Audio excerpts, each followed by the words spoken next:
Well, I've been out of China for about 5 months now. Well, maybe not quite 5 months. And I got all these comments, Gweilo, it's time for you to start bashing China. You're never going back, you this, that, the other thing. And I'm thinking, well, I'll be going back. I've got a house there. I've got bank accounts. I've got family and whatever. But yeah, maybe it is time to start bashing China. How dare China set up technical institutions? Oh, let's start with the Uyghur people for sure.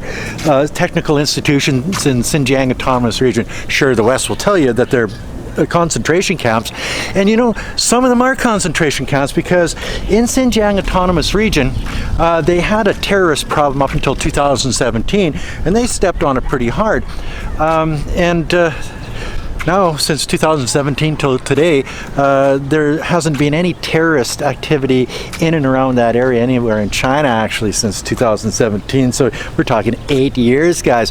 So how dare them try to make life better for the Uyghur people in Xinjiang Autonomous Region?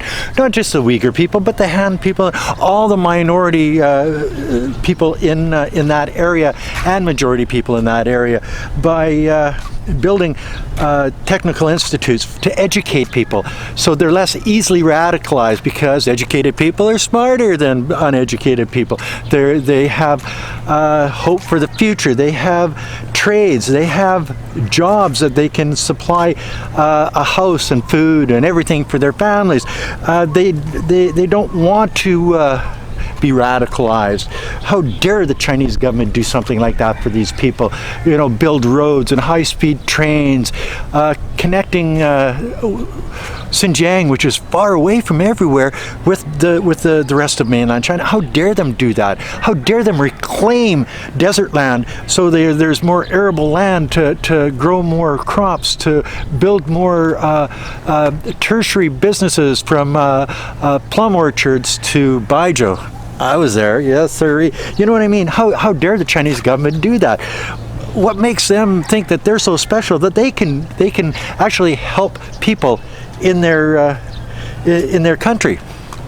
Go figure, eh? How about pulling 800 million people out of extreme poverty, through education, through urbanization? How dare them move those people from the farm into the city, where they have better schools, better hospitals, more jobs, higher paying jobs, better housing? How dare them do that? You know what I mean? Like, who the hell do they think they are? A mass exodus of people from the farmlands into the cities in China, relocation, a big relocation project going on. Yes, they relocated a lot of people, but you know what? The people that they relocated wanted to be relocated because they saw the opportunities. They saw the better hospitals. They saw the better financial institutions. They saw the better educational institutions. They saw the roads and the subways and the high-speed trains and the You know what I mean? But the naysayers out there will tell you, well, yeah, they created those 800 million extreme poverty people in the first place. Well, do you think when the Communist Party of China got in 1949, after World War II and after Civil War, that China was a rich country? No, China was one of the poorest places in the frickin' world at that time. So they didn't create that poverty. They inherited it from the nationalists, the KMT, the people that are running Taiwan right now. How dare the Communist Party eliminate extreme poverty in a place of 1.35 billion people. How dare them? So this bash in China is really easy. How dare China say that Taiwan is part of China, even after the Japanese gave it back to the nationalists after World War II, when the nationalists were still in power in China, and there was no dispute that Taiwan was part of China. not even a little bit.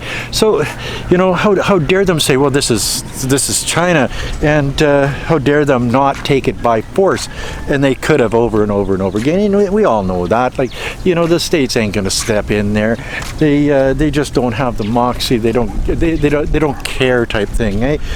All they want is the semiconductor business, and as soon as that's in the American hands, or the technology is in the American hands, the Americans won't have anything to do with Taiwan any time in the future type thing. But how dare China think that Taiwan, part of China, is part of China? Go figure, eh? How dare China not become a democracy like the United States and Canada, Great Britain and India? Oh, how dare them. All those Western corporations put so much money into China because they knew that if China became a democracy, then they could run their country, China, like they do the United States. You know, the big corporations do run the United States. As you see it with the war machine, the pharma companies, the big corporations pay the politicians, because in a democracy, you get to vote for this guy and this guy and this guy. And it doesn't matter if they do a good job or a bad job, just as long as they've got name recognition and lots of lobby dollars coming into their pocket from the war machine and the pharma companies and other big corporations like Meta and shit like that too. Then even the Elon Musks of the world. Then those big corporations could have been running China. How dare them? They put all that money into all of those big factories in China, and then China turned into sort of like a socialist, capitalist type hybrid of a country. And Jack Ma found out that those big corporations can't control the government of China like the corporations in the United States and Canada, everywhere else around the world, control their government. How dare them? How dare them not turn into a democracy like India and be such a clean and safe? Well, India is probably not a good example of a democracy for being clean, or for being safe, or for being let's not talk about India. Let's talk about the Philippines, where it's such a rich place. It's a democracy. Well, no, it's not a rich place either. So you look at a place like China, and they say, well, bashing China is easy because China did this, that, the other thing. They don't have 800 military bases around the world. They don't go out of their way to create mass havoc around the world like democratic countries like the United States. They don't do all of these things. So bashing China is a little bit difficult. They've made the life better for their people. They've put in infrastructure and high-speed trains and roads and hospitals, and the educational system there is like one of the world's best type thing. So when people say, when are you going to start bashing China?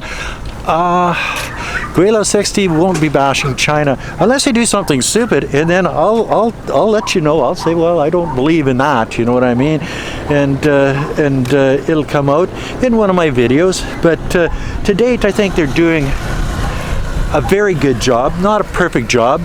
They still have some things that they've got to deal with and clean up and whatever. But I noticed that none of their cities were in the top 20 polluted cities in the world anymore. In the last paper that came out on that. So and I think 13 out of the top 20 are from India, a democratic country. That's just not going really good, is it, guys? So when people say, when are you going to start bashing China? I'm not.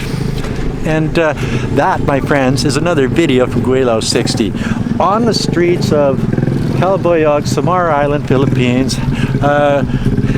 It's only 9 o'clock in the morning. It's already 30 degrees outside. I've talked about those loud motorcycles before, and I'll talk about them again because they're a pain in the freaking ass. But you don't have those in China. Everything is nice and quiet. It's all electric. The windmills, the solar farms, the electric buses, the electric trains, the electric this, the electric that. Yes, how dare them turn everything electric and be pollution net zero and nice and quiet. How dare them? How dare those Chinese people do that? My God, what the hell's the matter with them anyway? Anyway, that's another video from yours truly, Gweilo60. If you like this video, as always, like, comment, subscribe, push that share button. Don't forget to resubscribe, hit the bell, and yes, I'm right by the ocean. Until next time, peace out. Bye now.